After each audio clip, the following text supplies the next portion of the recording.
Muy bien, pues lo vamos a leer, ¿vale? Luego oraremos e iremos a la palabra del Señor. Dice así la palabra del Señor, Mateo 21, la entrada triunfal en Jerusalén. Cuando se acercaron a Jerusalén y vinieron a Betfagé, al monte de los olivos, Jesús envió 2 discípulos, diciéndoles: id a la aldea que está enfrente de vosotros, y luego hallaréis a una asna atada y un pollino con ella, desatadla y traédmelos. Y si alguien os dijere algo, decid: el Señor los necesita, y luego los enviará. Todo esto aconteció para que se cumpliese lo dicho por el profeta cuando dijo: decid a la hija de Sión, he aquí tu rey viene a ti manso y sentado sobre una asna, sobre un pollino, hijo de animal de carga. Y los discípulos fueron e hicieron como Jesús les mandó. Y trajeron el asna y el pollino y pusieron sobre ellos sus mantos, y él se sentó encima. Y la multitud, que era muy numerosa, tendía sus mantos en el camino, y otros cortaban ramas de los árboles y las tendían en el camino. Y la gente que iba delante y la que iba detrás aclamaba diciendo: Hosana al Hijo de David. Bendito el que viene en el nombre del Señor, hosana en las alturas. Cuando entró él en Jerusalén, toda la ciudad se conmovió, diciendo: ¿quién es este? Y la gente decía: este es Jesús, el profeta de Nazaret de Galilea. Muy bien, hasta aquí nuestra lectura. Vamos a ponernos en pie un momento más, hermanos. Oramos por la palabra y también oramos por nuestros hermanos que están ausentes por distintos motivos. ¿Quieres que el Señor te hable en esta mañana? Amén. Pues vamos a estar muy atentos, muy atentos a lo que el Señor nos quiere decir a cada uno. El Señor conoce cada vida, cada situación, cada momento en el que estamos cada uno de nosotros. Y estoy seguro que si tú quieres escuchar algo de parte de Dios, Dios te va a hablar en esta mañana. Y es lo que queremos orar y pedir al Señor. Señor, gracias te damos por el privilegio de adorarte, de cantarte, Señor, de proclamar que tú eres santo, santo, Señor, que tú eres el Rey de gloria. Es un gran privilegio, Señor, que llena nuestra alma de paz, de gozo, Señor, que trae quietud a nuestro corazón, que enfoca adecuadamente nuestros pensamientos y nuestras palabras, Señor, y te damos las gracias por eso. Señor, queremos pedirte en esta mañana que tú nos hables a través de tu palabra, Señor. Que abra nuestro corazón, que nos ayudes a estar, Señor, receptivos, atentos a lo que tú nos quieres hablar. Y que podamos, Señor, abrazar tu palabra y hacerla viva, Señor, en nuestro interior. Padre, te pedimos por nuestros hermanos que por distintos motivos no pueden estar en este lugar, Señor. Bendícelos, guárdalos, Señor, protégelos en todo momento. Ayúdalos, Señor. Extiende tu mano sanadora sobre aquellos que necesitan sanidad. Extiende tu poder, Señor, sobre aquellos que necesitan libertad, Señor, en este tiempo. Obra como solamente tú puedes hacerlo, Dios, con poder y gloria. Así que lo ponemos en tus manos, Señor, y ponemos nuestras vidas también en tus manos, en el nombre de Jesús. Amén. Amén. Tomar asiento, iglesia. Bueno, ¿qué tal estáis? ¿Bien? ¿Tenéis frío, calor? ¿Estáis a gusto? Aquí se está genial, ¿verdad? Bueno, yo siempre tengo calor, o sea que no soy una referencia, ¿vale? Yo tengo calor incluso cuando más hace frío. En esta mañana nuestro mensaje va a estar dividido en 2 grandes puntos, ¿vale? Uno de ellos, el primero, es un poquito más amplio que el otro, y cada uno tiene algunas subdivisiones. ¿Por qué os cuento esto?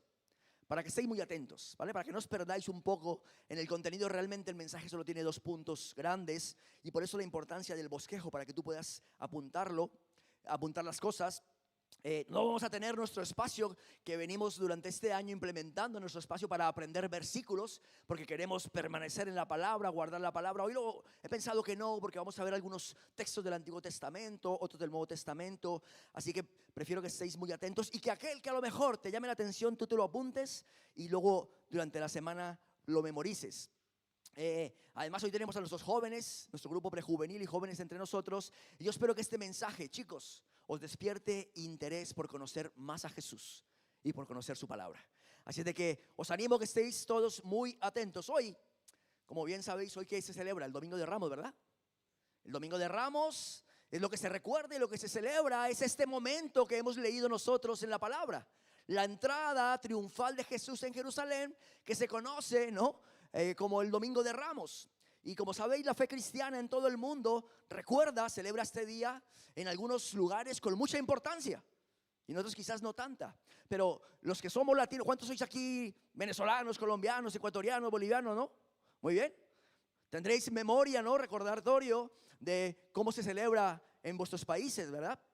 En muchos lugares, por ejemplo, pues se realizan procesiones.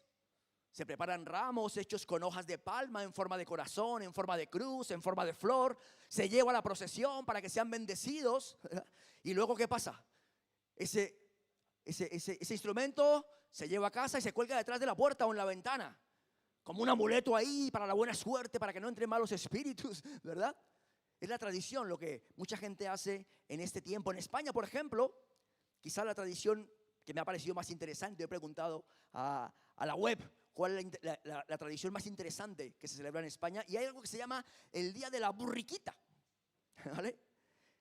Se celebra con mucha importancia hoy en Madrid, en Valladolid, en Salamanca, en Cádiz, en Badajoz, en muchos lugares de España, ¿vale? El Día de la Burriquita se llama y consiste, lo vais a ver luego en los telediarios, en pasear una imagen de Jesús sentado sobre un burro acompañado de música tradicional, ¿vale?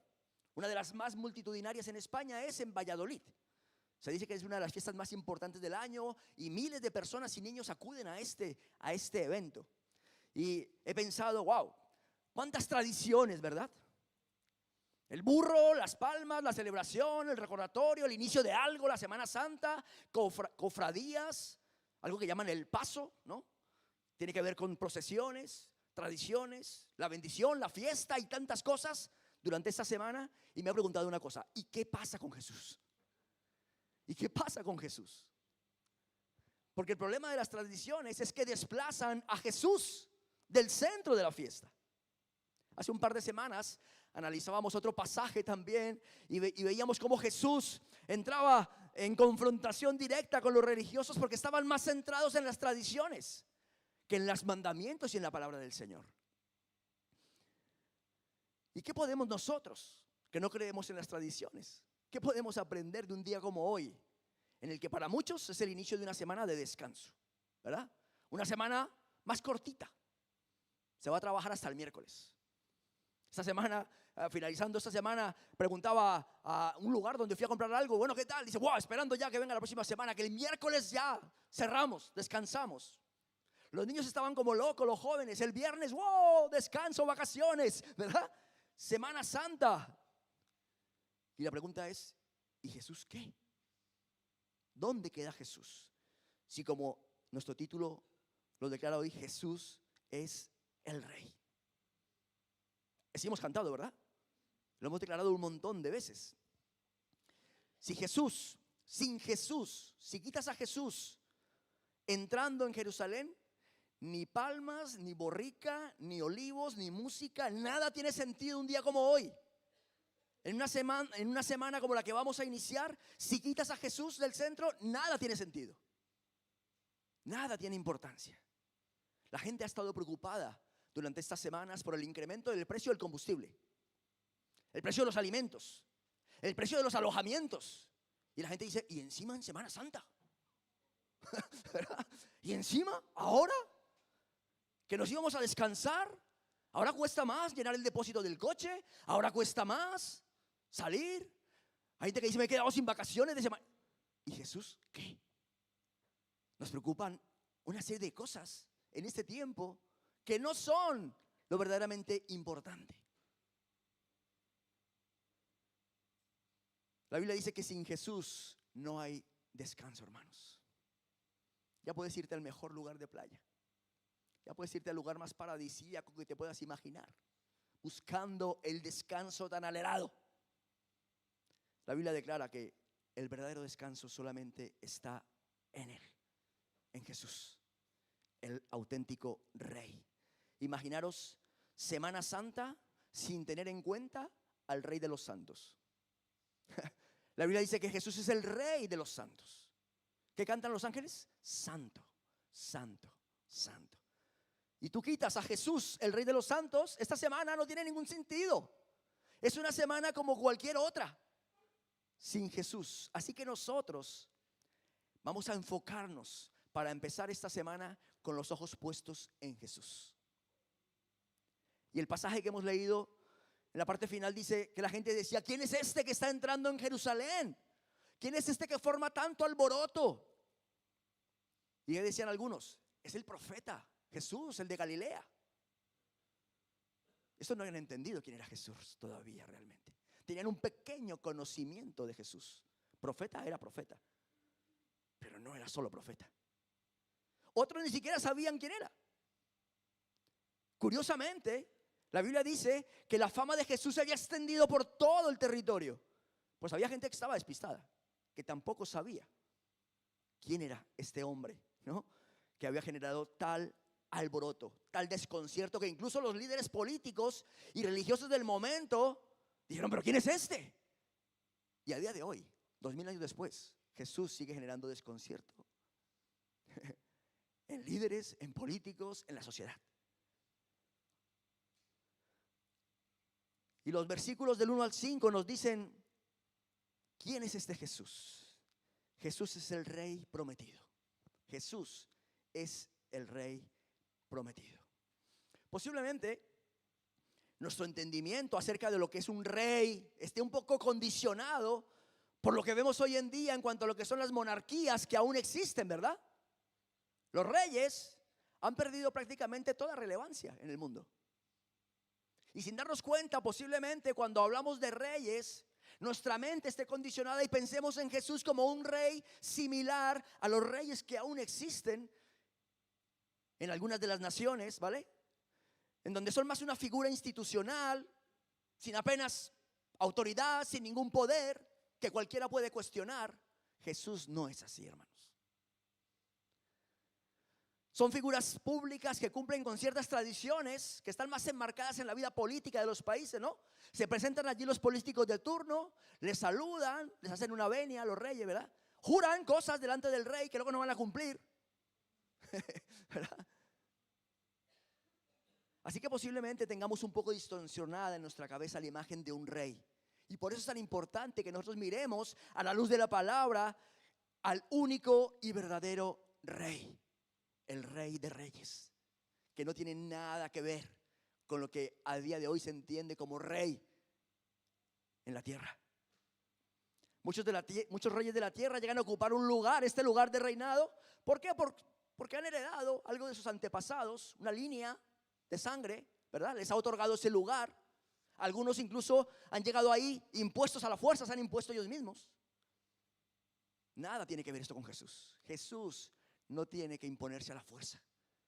Tú decides hacerlo rey de tu vida.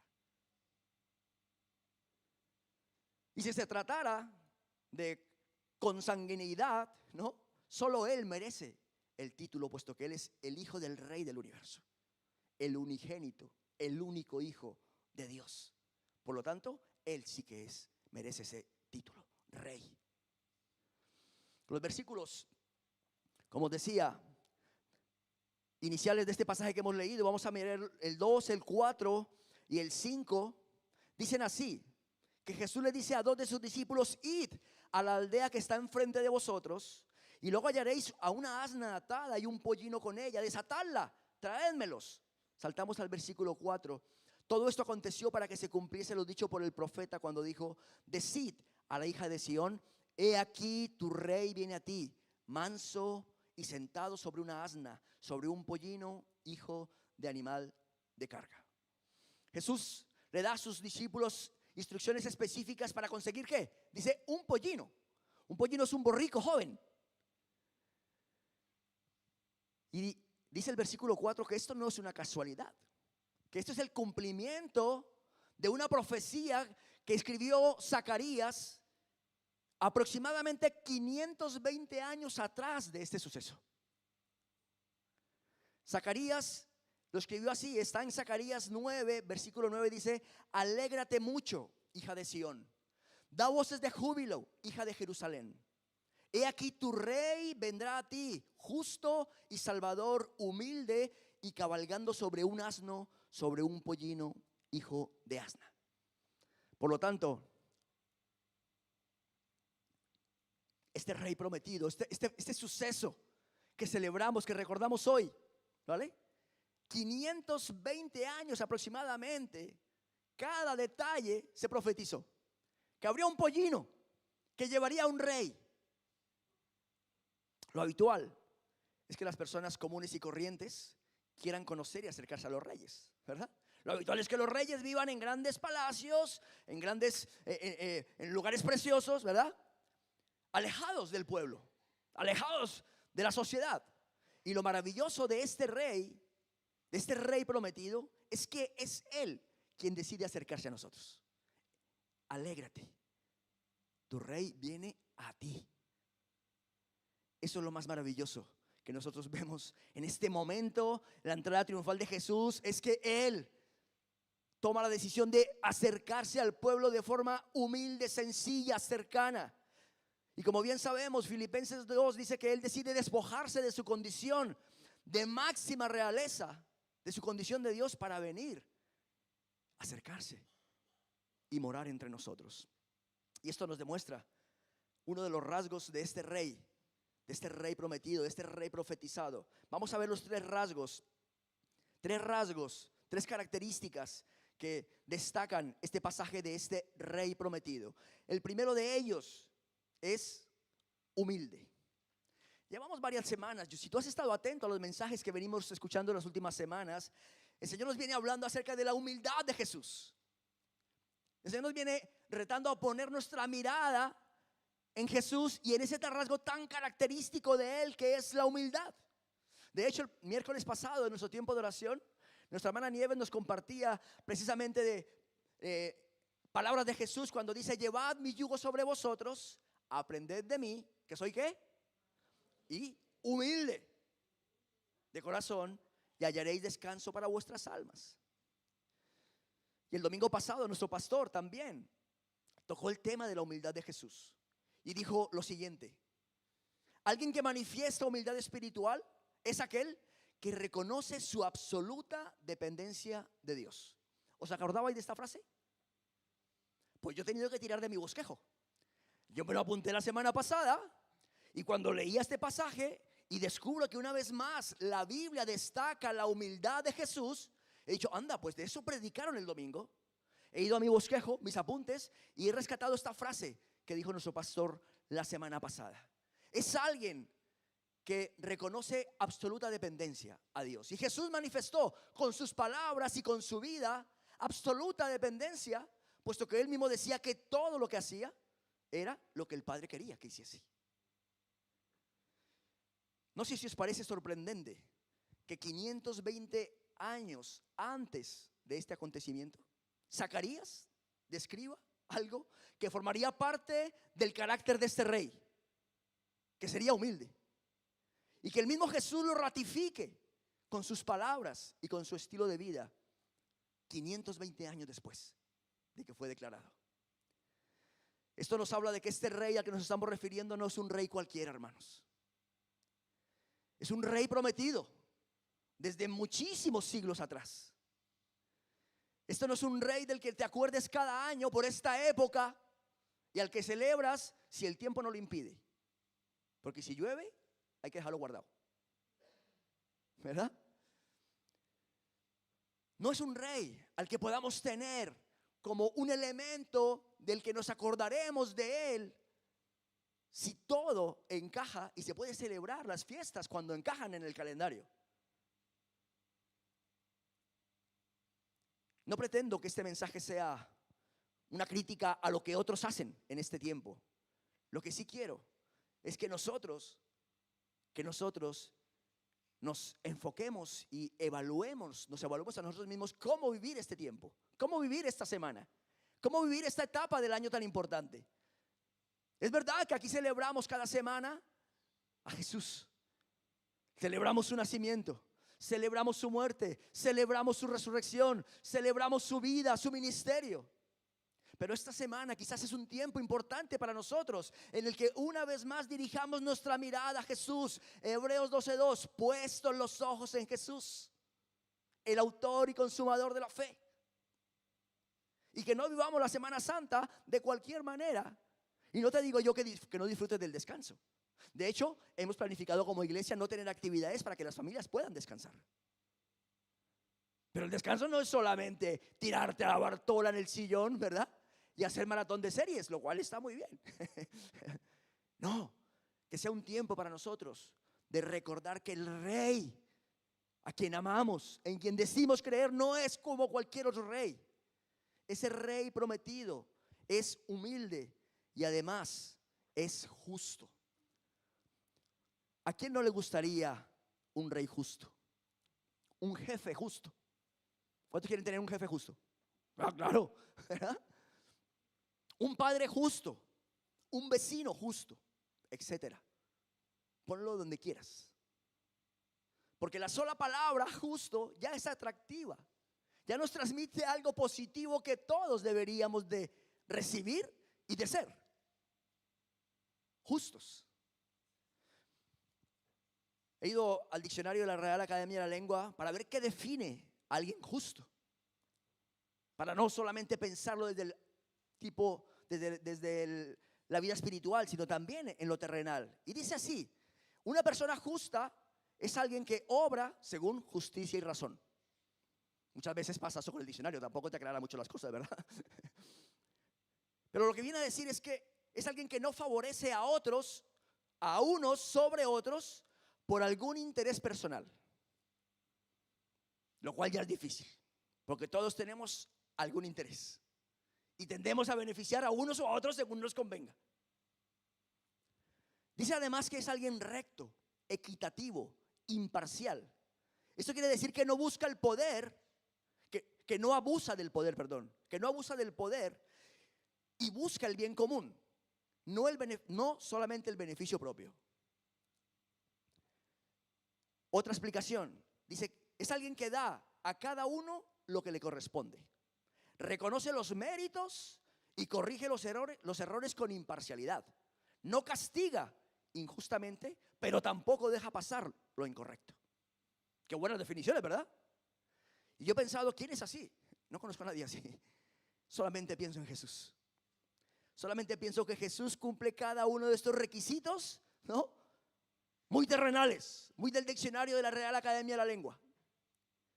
Pero desde el punto de vista bíblico, y este punto os va a servir a los que estáis recibiendo el discipulado, ¿no? Nuestro discipulado de líderes estamos impartiendo. Hace poco hablábamos de Efesios 4:24, donde dice que el nuevo hombre se viste ¿de qué?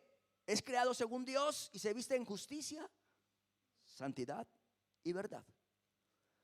Por lo tanto, este punto, si tú eres alumno de este discipulado, te va a venir muy bien para tu enseñanza. Desde el punto de vista bíblico, alguien justo es aquel que está en correcta relación con Dios y que vive conforme a su voluntad y ha sido declarado aceptado delante de Dios. Es una explicación que tiene varios elementos a tener en cuenta. Aquel que tiene una correcta relación con Dios y que vive conforme a su voluntad. Jesús, como bien sabemos, no dio lugar al pecado en su vida. Por lo tanto, su relación con Dios nunca tuvo ningún estorbo. Su relación con el Padre fue perfecta. Y como bien sabemos, guardó los mandamientos del Padre. Por lo tanto, vivió conforme a su voluntad. Los mandamientos que hemos recibido nosotros son una guía para una buena relación con Dios. Para que también lo que está en nuestra parte, lo que está en nuestro tejado, lo podamos llevar a cabo para encajar en ese perfil de justos. Puesto que nuestro fin, nuestro objetivo como verdaderos discípulos es ser imitadores del Maestro. Y tenemos los mandamientos, tenemos la palabra del Señor que nos revelan qué cosas benefician nuestra relación con Dios y qué cosas benefician nuestra relación con las personas. Es interesante ver que de los 10 mandamientos que tenemos en la Biblia, 4 tienen que ver con la relación con Dios y 6 tienen que ver con la relación con las personas. ¿O lo sabéis? ¿Sabéis los mandamientos todos? Uy, no veo a nadie que diga que sí. Lo he pensado, por lo tanto, he dicho, quizás sea un buen momento para recordar los mandamientos. Porque de estos mandamientos depende nuestra buena relación con Dios y con las personas. Pues, si miramos por un momento los 4 mandamientos iniciales, que son los que tienen que ver con la relación con Dios, los he Los he resumido, están en el Éxodo, están en el Deuteronomio. Los he resumido, los he parafraseado un poco para que sean un poco más cercanos para nosotros, ¿vale? Sin dañar su esencia. Dice así la Biblia: no tendrás otros dioses delante de mí. Dios debe ocupar el primer lugar en tu vida, ¿vale? Es lo que se conoce en la fe católica como amar a Dios sobre todas las cosas. Así resumido, ¿no? Segundo, no harás ídolos ni imágenes para adorarlos. No sustituir a Dios por nada. Para los antiguos, lo habitual era, pues, tomar ejemplo de otras culturas que levantaban imágenes y las adoraban. En nuestro tiempo, un ídolo puede ser una persona, puede ser una mascota, puede ser la naturaleza, puede ser la comida, cualquier cosa que sustituya al Señor. Tercer mandamiento: no tomarás el nombre de Dios en vano, honrarás su nombre con respeto. Una de las cosas que más nos chocan cuando llegamos a España es, en los contextos, depende en el que te muevas, en el que yo me tenía que mover inicialmente, es cómo se trata de mal el nombre de Dios. Y recuerdo que cuando conocí al Señor, eso me chocaba muchísimo en mi vida diaria, escuchar a la gente cómo maldecía el nombre de Dios a diario. Y al final llegué a una conclusión: menos mal que su Dios no es el mío. Cada que él declara esa maldición es para su Dios. Yo no sé cuál será el suyo, pero no tiene nada que ver con el mío. Pero hay un mandamiento claro aquí: honrar su nombre con respeto. Cuarto mandamiento: acuérdate del día del reposo para santificarlo. Tenía que ver con dedicar tiempo a Dios y descansar en Él. Un tiempo solamente para estar enfocados en Él, en recordar sus obras, cómo sacó al pueblo con mano poderosa. Tenía que ver solamente con descansar y esperar en Él. Ese era el día de reposo en la antigüedad. Hoy es el día para ir a hacer la compra, para sacar el perro, para jugar al fútbol, ¿verdad? Pero lo cierto es que no tenemos este día. Lo más parecido a esto es esto que estamos haciendo aquí: estar enfocados en Dios. Y muchas veces incluso nos cuesta porque tenemos tantas cosas que atender que no podemos enfocarnos solamente en Dios y descansar en su presencia, descansar en Él. Pero eso era un mandamiento establecido para el pueblo de Israel. Esto es en cuanto a lo que tiene que ver con la relación con Dios. Los otros 6 tienen que ver con la relación entre nosotros. Dice así: honra a tu padre y a tu madre. Respetar, cuidar a los padres y a la familia. No matarás. Valorar y respetar la vida. Esta semana había un conflicto, ¿no? ¿Lo visteis? Por una chica que decidió quitarse la vida con 24 años, muy joven. Conflicto ahí, ¿no? Temas morales, temas legales. ¿Quién tiene la razón? ¿Quién no? Tan sencillo nos lo puso el Señor en la palabra, ¿no? Debes valorar y respetar la vida. Séptimo: no cometerás adulterio, fidelidad en el matrimonio y pureza sexual. Octavo: no robarás. Ese está muy claro, ¿verdad? Noveno: no darás falso testimonio, decir la verdad, no mentir. Último mandamiento: no codiciarás, no desear lo que pertenece a otros. 10 mandamientos que nos ayudan en nuestra relación con Dios y con las personas. Jesús cumplió cada uno de ellos y lo resumió además con una frase: amarás al Señor tu Dios con todo tu corazón, con toda tu alma, con toda tu mente y con todas tus fuerzas, y amarás a tu prójimo como a ti mismo. Así de sencillo, el gran mandamiento. Como decimos, Jesús no faltó a ninguno de esos mandamientos. El único rey justo, en su condición de hombre, se mantuvo en perfecta relación con el Padre y con los demás. Y además dijimos que alguien justo desde el punto de vista espiritual es alguien que es aceptado delante del Padre. Y las Escrituras dejan muy claro que Jesús fue aceptado por el Padre. En 2 ocasiones la Biblia registra que se escuchó en el cielo: este es mi Hijo amado, en Él tengo complacencia. Ese es el Rey prometido, Rey humilde, Rey justo, Rey Salvador, Rey Salvador. Un Rey prometido con una misión muy clara, muy clara desde el principio. Para nosotros hablar del principio tiene que ver con el Génesis, ¿verdad? Y la primera profecía que encontramos en la Biblia acerca de Jesús no es como rey, sino como salvador. En el Génesis 3, y aquí os pido, vamos a hacer un poquito de historia bíblica, ¿vale? Jóvenes, estarán muy atentos. Una historia muy rápida, así un repaso del Génesis al Apocalipsis rapidísimo, ¿vale? Tomando simplemente como referencia algunos momentos, algunos eventos que nos permiten ver que este rey prometido, este rey humilde y justo, tenía una misión desde el principio de los tiempos, según lo entendemos nosotros.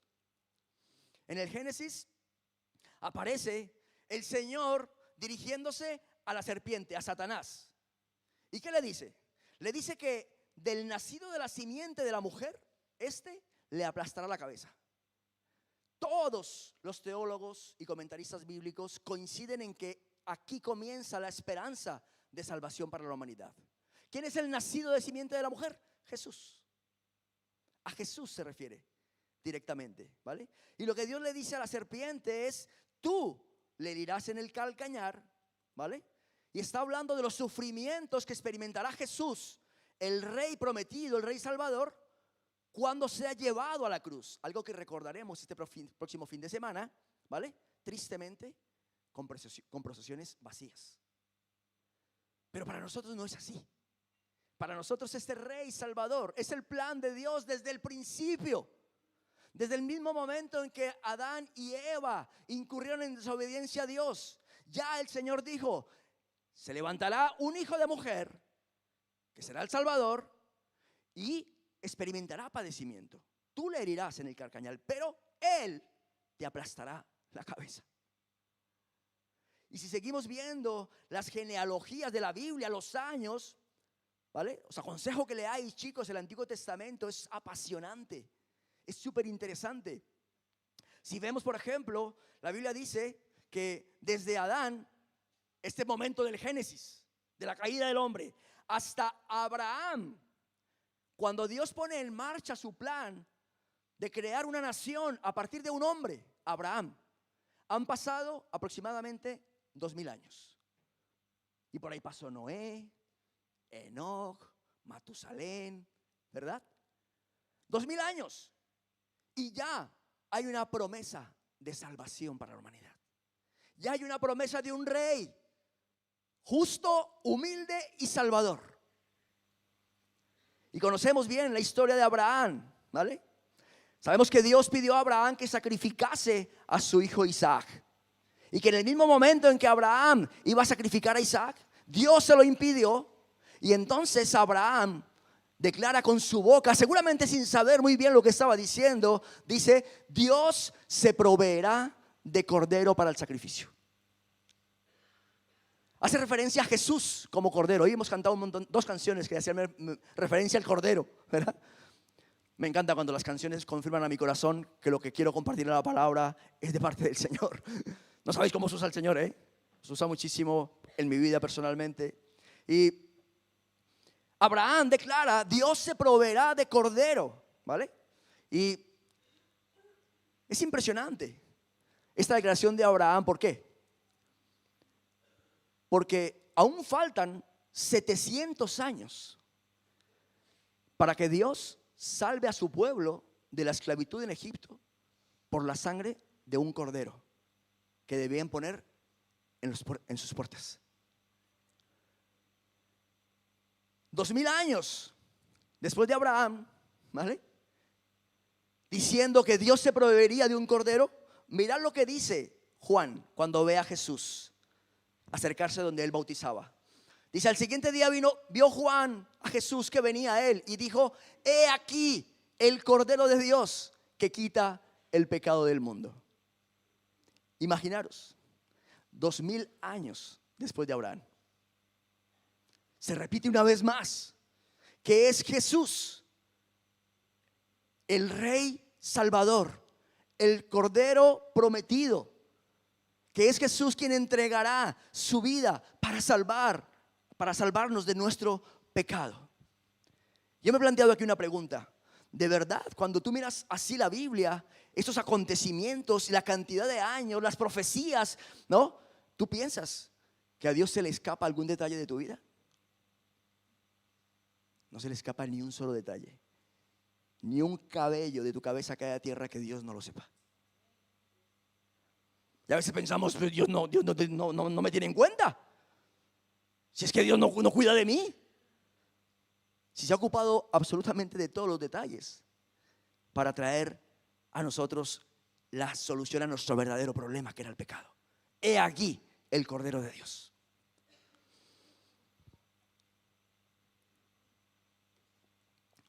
Desde Abraham hasta David, porque como sabéis, la Biblia también dice que el Salvador sería descendiente de David y de la tribu de Judá. ¿Ya vais bien los años? ¿Sí?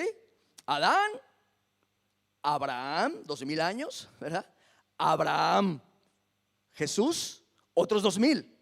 Pero entre Abraham y Jesús, ¿vale? Apareció David. Y dice la Biblia que Jesús, ese rey humilde, justo y salvador, vendría del linaje de David. Así lo declara Jeremías cuando dice: he aquí que vienen días, dice Jehová, en que levantaré a David renuevo como justo. Wow. ¿Cómo era el rey que había de venir? Justo. Y reinará. Y 1000 años desde David hasta Juan en Apocalipsis. Mira lo que dice la Biblia. Y uno de los ancianos me dijo: no llores. He aquí que el león de la tribu de Judá. ¿Quién? La raíz de David, Jesús. Dice: él ha vencido para abrir el libro y desatar sus 7 sellos.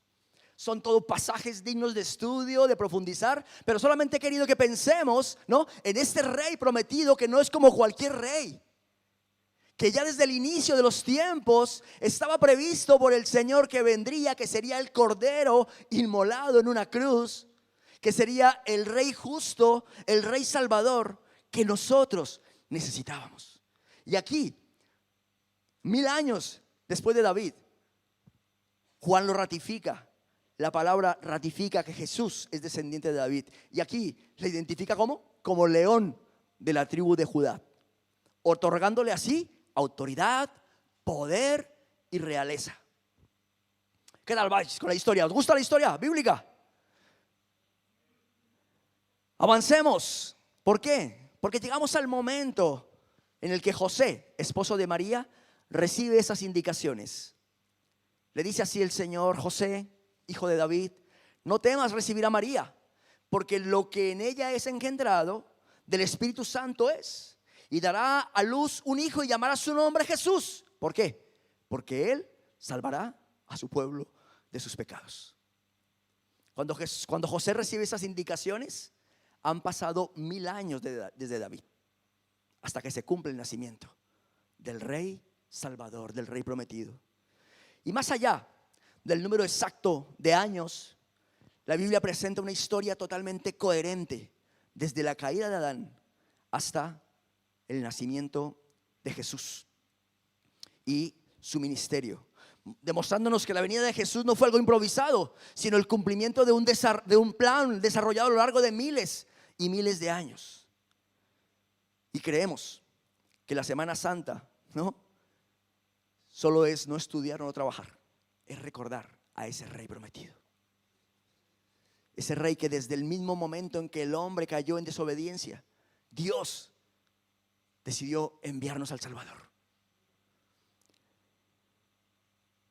La Semana Santa es el momento ideal, hermanos, para sentar a Jesús en el trono de nuestro corazón. Al Rey justo, al Rey prometido, al Rey humilde.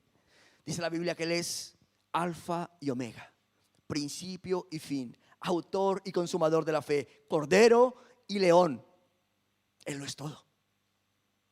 No nos tomemos a la ligera la Semana Santa.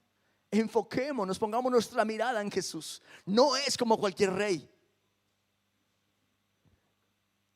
Y Jesús no solamente es el Rey prometido, Jesús también es un Rey digno de obediencia.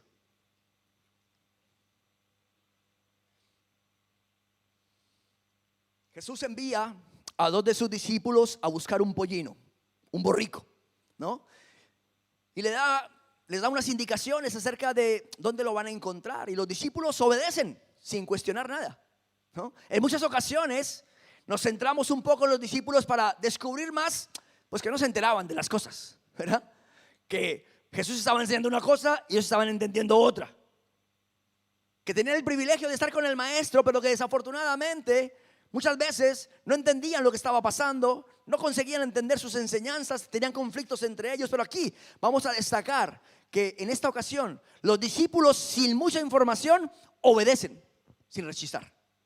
Ir allí a la aldea, vas a encontrar un burrico y no se cuestionan nada, sino que van y obedecen. Y aunque podríamos centrarnos un poco más en la actitud de los discípulos, me quiero centrar en esta mañana en el burro.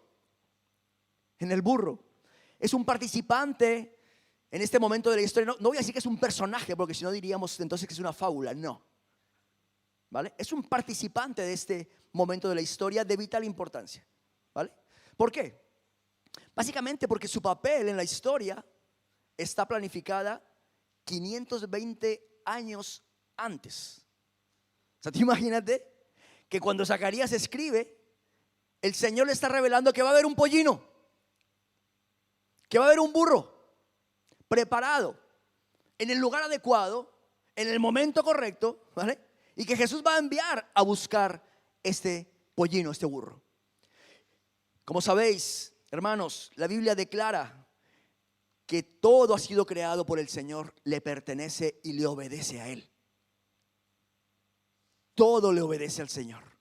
Dice la Biblia así en Salmo 33, dice: por la palabra de Jehová fueron hechos los cielos, y todo el ejército de ellos por el aliento de su boca. Él junta como montón las aguas del mar, Él pone en depósito los abismos. Tema a Jehová toda la tierra, teman delante de Él todos los habitantes del mundo, porque Él dijo y fue hecho. Él mandó y existió. Ese es el poder de nuestro Dios, ¿vale? Y todo, absolutamente todo, sirve para sus propósitos, incluido ese burro. Ya estaba pensado, previsto. Como tú y yo estábamos pensados y previstos por el Señor para este momento de la historia. Y hermanos, cuando más pienso en el burro, más quiero ser como este burro.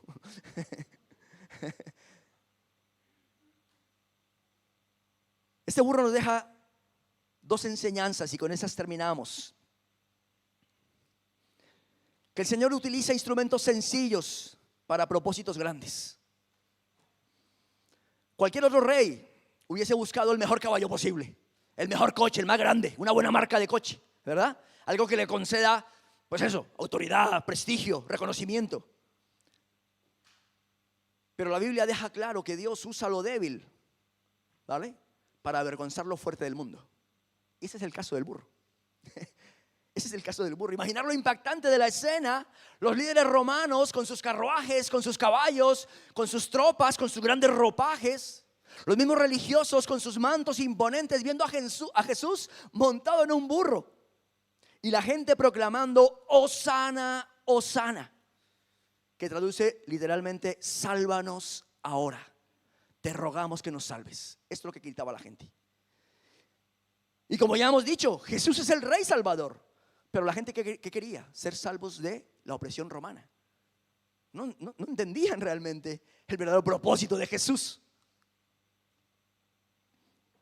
El asno no es un animal majestuoso ni impresionante.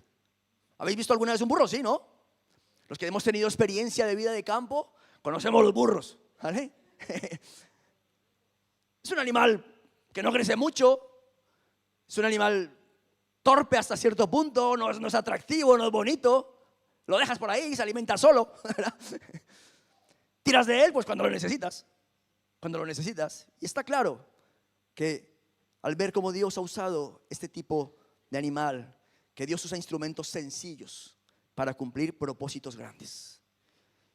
Y tengo que decirte, hermano y hermana, que si nos dejamos, si somos enseñables, Dios puede usar nuestras vidas ordinarias para cumplir planes extraordinarios.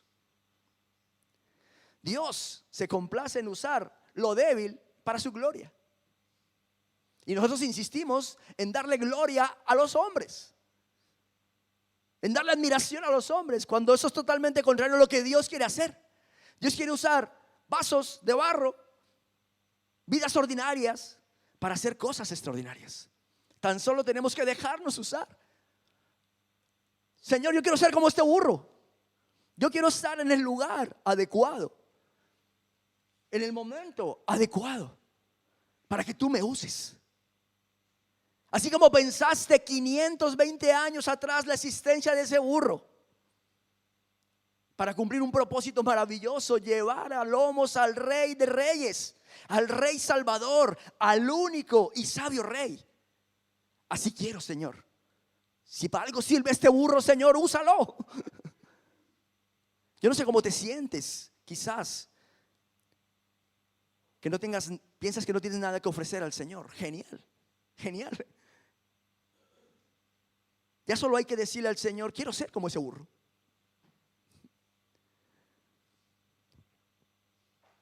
Segunda enseñanza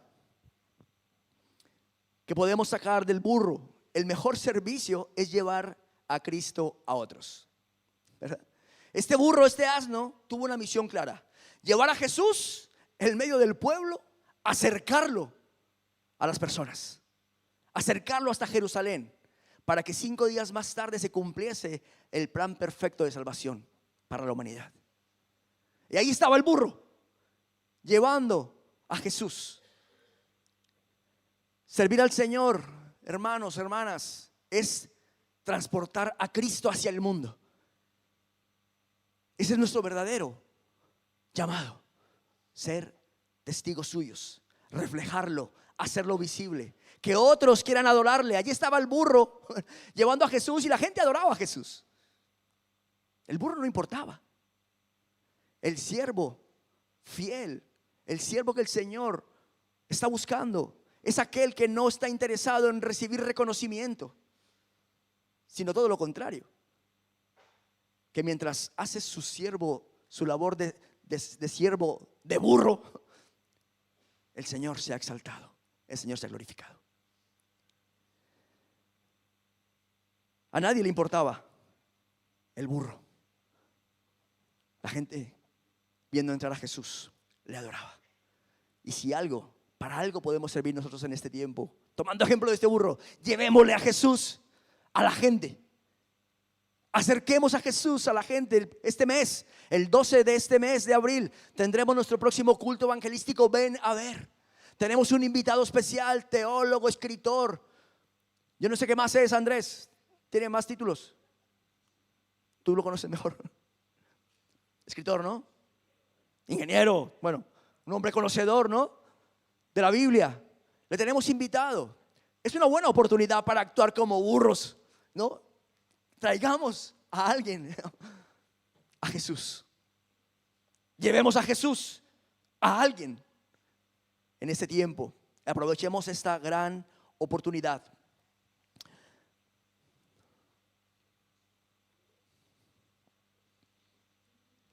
La obediencia al Rey, y Jesús es un Rey digno de obediencia, no depende de que lo entendamos todo. Los discípulos simplemente obedecieron. Como hemos leído, toda la creación se somete a su voluntad. Este burro fue creado por Dios para cumplir su propósito fielmente. Este es nuestro tiempo. Fuimos creados, pensados por Dios. No sabemos en qué momento de la eternidad de Dios Él planificó nuestra existencia, nuestro tiempo. Estar en esta iglesia, aquí en Fuenlabrada, formar parte de esta familia. Pues vamos a ponernos en pie, iglesia, por favor.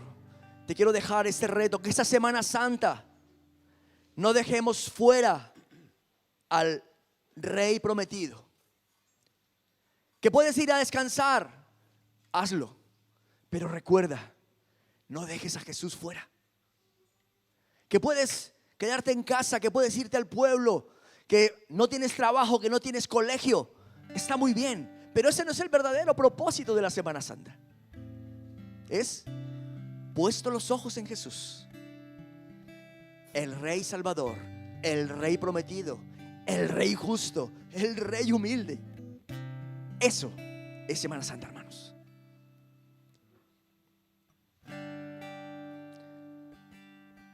Vamos a cantar una canción que le he pedido a mis hermanos, ¿sí? Mientras preparaba este mensaje, vino a mi pensamiento esta canción y se la pedí a los hermanos que la entonemos, y hace referencia al Rey, al Cordero, al León, al Alfa, al Omega, al principio, el fin, autor y consumador. Él lo es todo, hermanos. Él lo es todo. Vamos a cantar al Señor.